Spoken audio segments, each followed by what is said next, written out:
What happened there? It was a dramatic and unexpected day in the civil fraud case brought by New York Attorney General Letitia James against Donald Trump. Donald Trump was told to take the stand with very little warning, and then he was fined $10,000 for insulting the judge's law clerk. Previously, Trump had been issued a gag order because he disparaged the clerk on social media.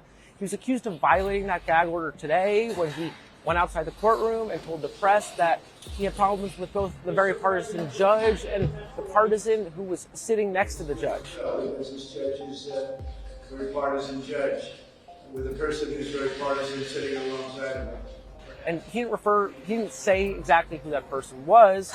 And his attorneys claim that actually he was talking about Michael Cohen, his former fixer who was on the stand today for the second straight day.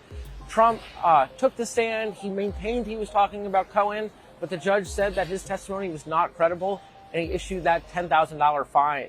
A few minutes later, Trump, apparently frustrated, threw his hands in the air, and he walked out of the courtroom, seeming to surprise his Secret Service. The judge should end this trial immediately. Thank you.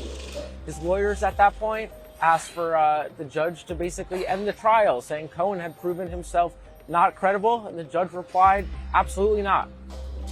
Today, the lawyers really pushed him on whether or not he had committed perjury in past testimony, whether or not he stands by his claims about Trump not necessarily telling him to inflate his assets. At one point, Cohen kind of just went silent. He stopped responding to the attorneys.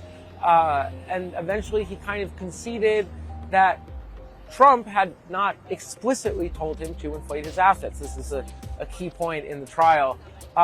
Later on, he said, well, Trump talks like a mob boss. You kind of know what he means. Even if I said before, he didn't explicitly tell me that, I understood what was expected of me.